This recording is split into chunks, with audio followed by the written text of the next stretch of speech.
जो भी आपका बीमारी था, जो भी आपका घर में अशांति था, वो सब मैं निकल गया है। पूरा आपको प्रेम शांति से भरा है। आज प्रभु अपने को सबको गोद में ले रहा है। उनका प्यार अपने में बह रहा है। वो महसूस करो, प्रभु अपने अंदर से बात कर रहे हैं, सबको स्पर्श कर रहे हैं। इसी वक्त प्रभु बोलते हैं, आप मेरे बच्चे हैं, मैं आपके ऊपर बहुत प्यार करता हूँ। धन्यवाद देते रहिए प्रभु को, धन्यवाद देते उनको। हाँ प्रभु, मैं आपका बेटा हूँ, मैं आपकी बेटी हूँ। आपने मेरा स्वीकार किया, इसलिए आपको मैं धन्यवाद देता हूँ। उनसे बात कीजिए।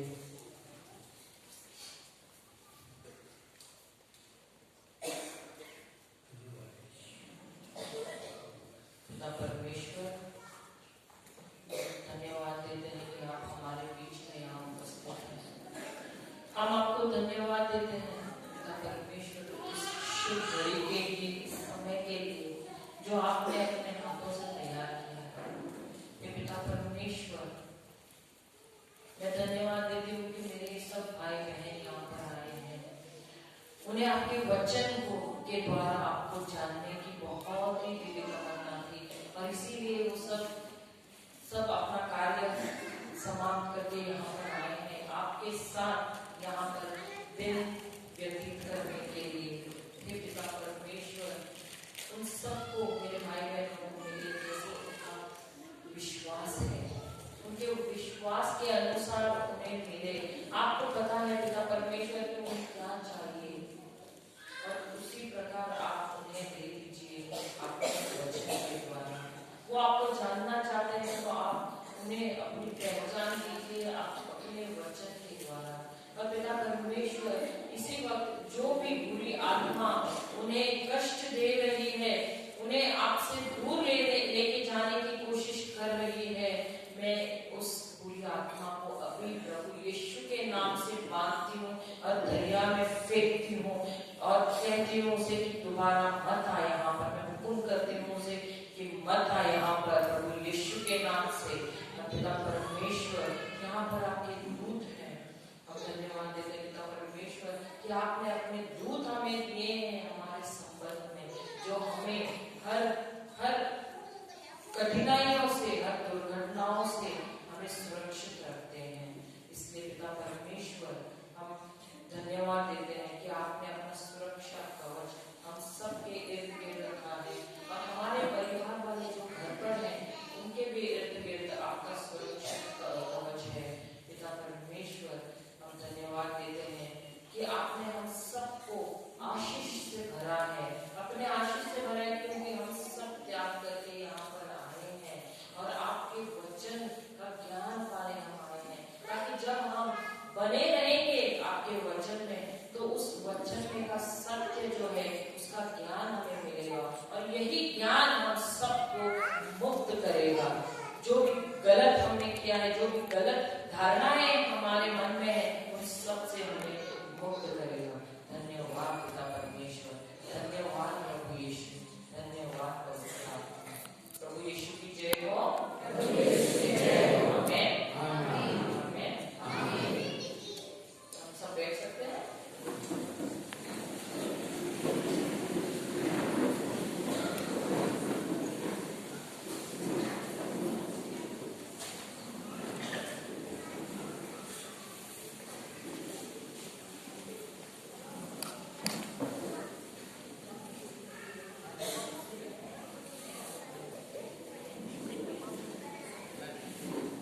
Praise the Lord. Praise the Lord. और जिस किसी को भी confession पाप पश्चाताप के लिए जाना है, हम आपसे रिक्वेस्ट करेंगे कि आप जाइए confession के लिए, पाप पश्चाताप के लिए जाइए। क्यों? क्योंकि देखो हम सब गलतियां करते हैं। जो मानता है कि मैं पापी नहीं हूँ, वो अहंकार से भरा हुआ इंसान। ये मेरे शब्द नहीं है, ये परमेश्वर का वचन कहता है कि अपने अपने आप को नम्र करो। जो अपने आप को नम्र नहीं करता है, परमेश्वर उसके साथ नहीं रह सकता है। अगर आपको चाहिए तो आप बाइबल में देख सकते हैं, याकूब की किताब 4 अध्याय 7वां वचन कहता है कि आप अपने आप को नम्र करो।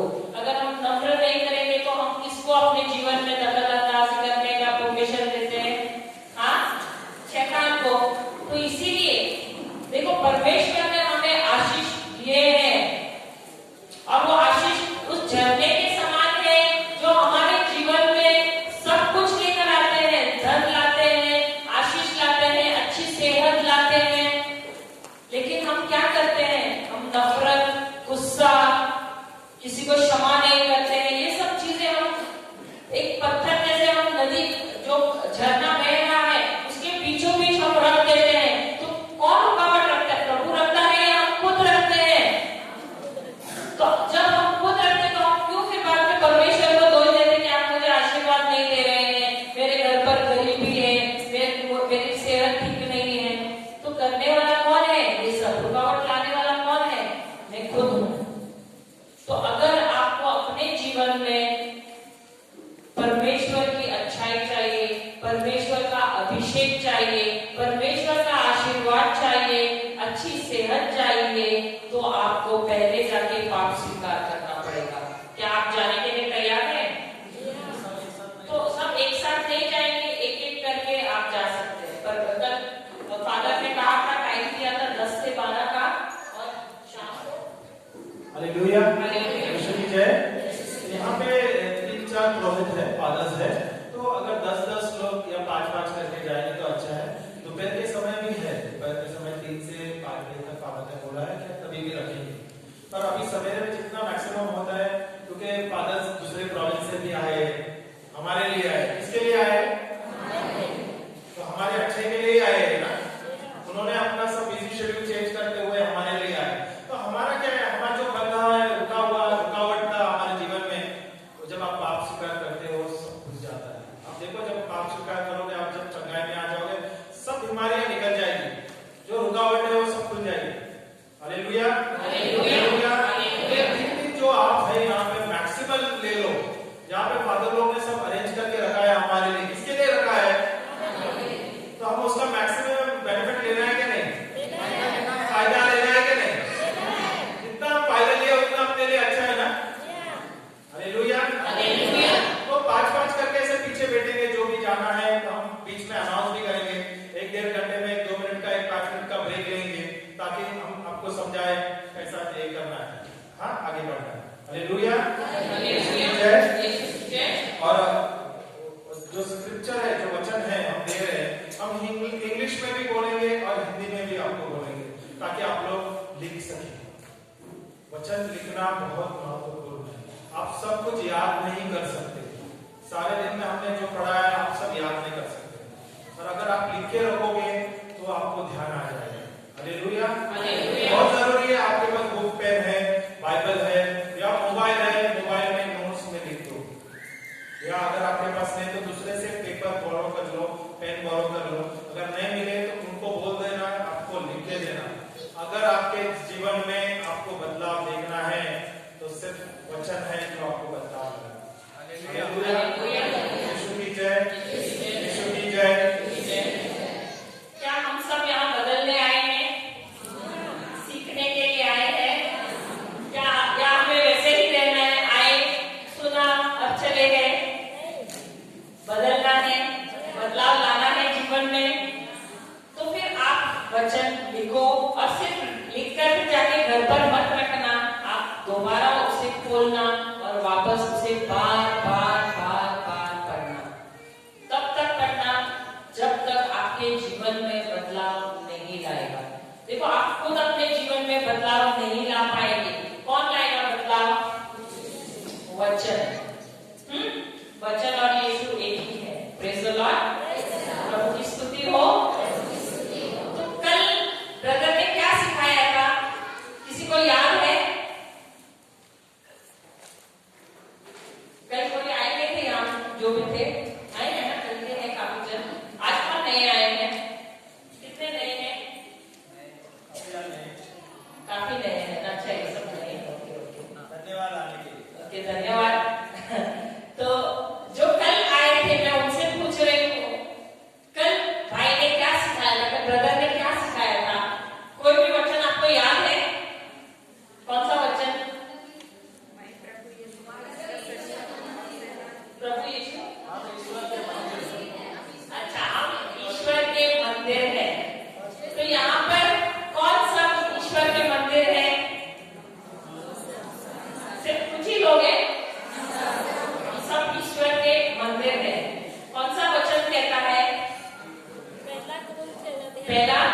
कितनी हो? 316। अरे वाह, बहुत अच्छा काम, आपके लिए तालियां बजाते हैं। बात है कि मेरी बहन को याद रहा और काफी लोगों को याद है, लेकिन हिम्मत नहीं कर रहे हैं बोलने की, लेकिन हम सबके लिए तालियां हमने बजाई है। तो अगर आपका शरीर ईश्वर का मंदिर है तो क्या इसमें बीमारी रहनी चाहिए? गरीबी रहनी चाहिए? श्राप रहना चाहिए? क्योंकि मैंने आपसे पहले कहा था कि हमारे क्रिस्ती जीवन में सबसे खतरनाक सवाल क्या है? हेलो, खाली सिर्फ 5 मिनट वहां लाइन में खड़े रहे, बाकी सब अंदर बैठिए।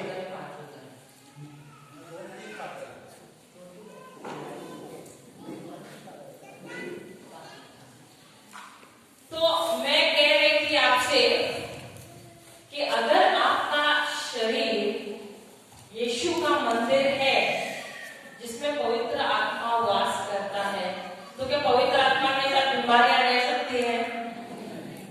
श्राप रह सकता है? गरीबी रह सकती है? हाँ? तो जब हमें कोई सवाल पूछता है कि आप कैसे हैं भाई, आप कैसे हैं, तो हम सबसे पहले क्या बोलते हैं? हम भूल जाते हैं कि आप कौन है। तो हमको सबसे पहले क्या याद रखना है कि हम कौन है? कि हम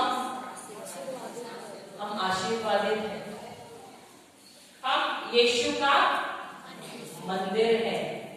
तो जब हमारा नाश क्यों हो रहा है? परमेश्वर ने कहा है कि यीशु के या परमेश्वर के बच्चों का नाश क्यों होता है? क्यों? इसका मतलब आप सब पे बहुत ध्यान दे रहे थे। मुझे सच्ची ऐसा लग रहा है आपके लिए बार-बार मैं तालियां बजाऊं।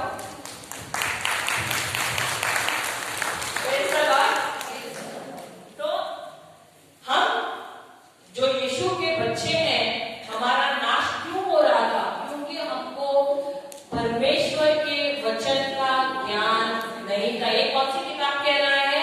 होशे की किताब 4 का 4 अध्याय 6 वचन कह रहा है। Praise the Lord. वरना हम क्या सोचते थे कि हमारा नाश किस लिए हो रहा है? शैतान, शैतान, शैतान, है ना?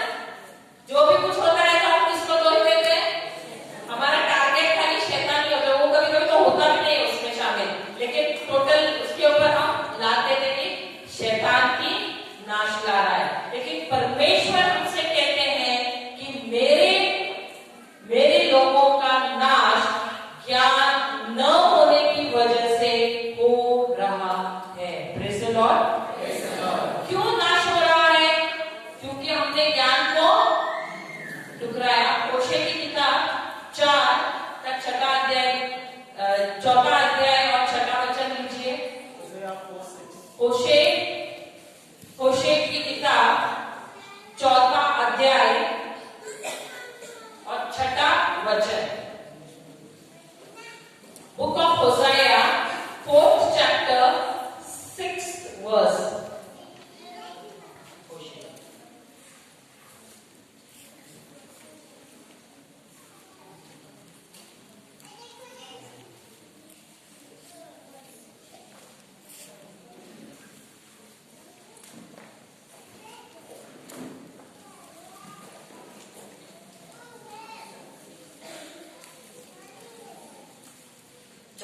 बोलिए।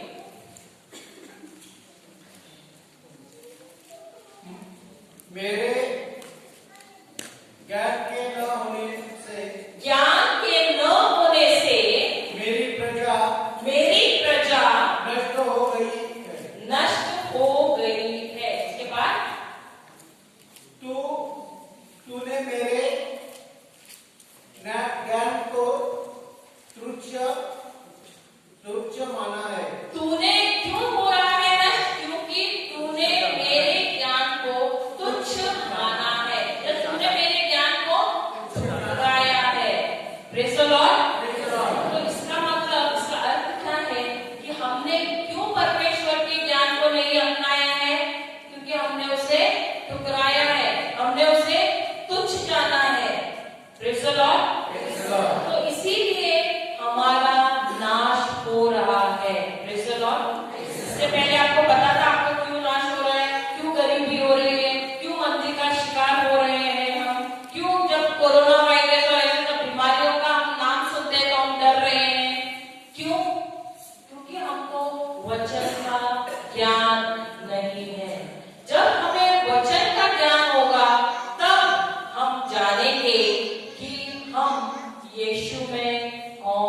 है। Praise the Lord, praise the Lord. यहाँ पर रांची में कोई करारनामा बनाना है मरने से पहले, माता पिता विल बोलते हैं ना, मरने से पहले कोई बनाता नहीं है। प्रॉपर्टी किसको जाता है मरने के बाद? वकील के पास जाकर आप बनाते हैं दस्तावेज, कोई भी नहीं बनाते, कोई भी तो पड़ोसी के बच्चों को जाता है प्रॉपर्टी। हाँ नहीं, क्या अपने आप में नहीं आता है, हमारा फैमिली का या कोई बिल बनाता ही नहीं है, ऐसे प्रॉपर्टी दे देते दान में। हमारे यहाँ मुंबई में तो हम करारनामा बनाने से डॉक्यूमेंट बिल बोलते हैं उसको, करार बनाते हैं जिसमें लिखते हैं कि अगर 2 बच्चे या 3 बच्चे तो ये कुछ प्रॉपर्टी इसको जाए, कुछ प्रॉपर्टी उसको जाए, इस तरह हम लिखते हैं। तो उसी प्रकार ये जो बाइबल जो है ये क्या है? हाँ, ये बाइबल जो है ये हमारा विल है, ये हमारा करारनामा है। इसमें क्या लिखा हुआ है? इसमें जो परमेश्वर ने हमें जो दिया हुआ है यीशु के द्वारा, हमारे प्रभु यीशु के द्वारा जो हमें मिला है वो सब यहाँ पर इसमें लिखा हुआ है। विल में क्या लिखा हुआ रहता है करारनामे में? कि मैं एक बेटे को एक बंगला दूंगा, यहाँ का जो मेरा खेत है वो दूंगा, ये गाड़ी दूसरे को दूंगा, दूसरा घर दूसरे बेटे को दूंगा, ऐसा लिखा होता है कि नहीं? हाँ या नहीं?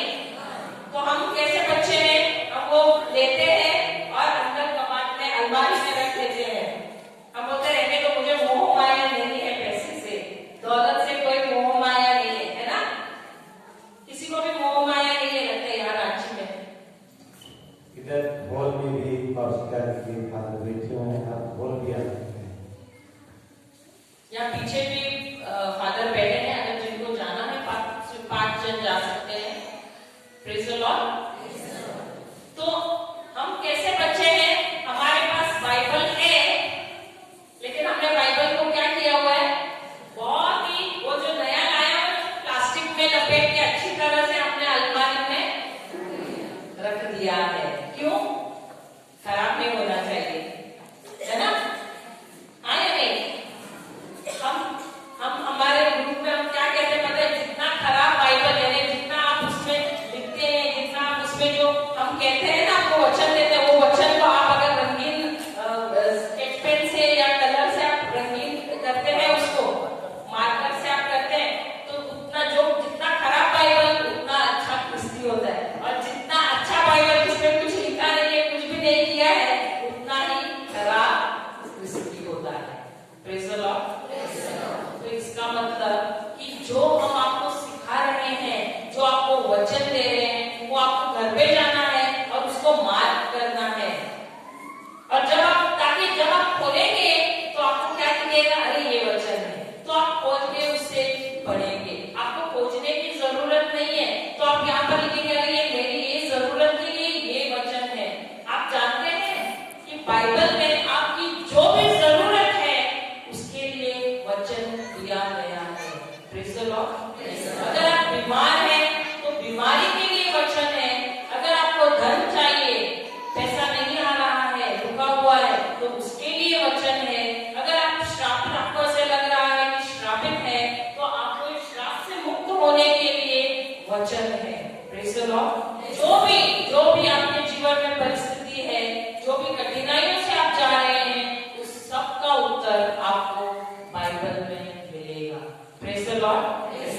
Hallelujah, hallelujah, hallelujah. तो आप में से यहाँ पर कौन कहते हैं कि आपका भविष्य परमेश्वर के हाथ में है? कोई नहीं मानता। कितने जनों का कहना है कि आपका भविष्य परमेश्वर के हाथ में है? क्या हम सब सीखने आए हैं? सीखने आए हैं ना? तो कितने कहते हैं कि हमारा भविष्य परमेश्वर के हाथ में है? और कितने कहते हैं कि आपका भविष्य शैतान के हाथ में है? कोई नहीं। कितने कहते हैं कि आपका भविष्य आपके हाथ में है? सिर्फ 2 ही। ठीक है। तो हम यहाँ किसी की निंदा करने के लिए नहीं आए हैं,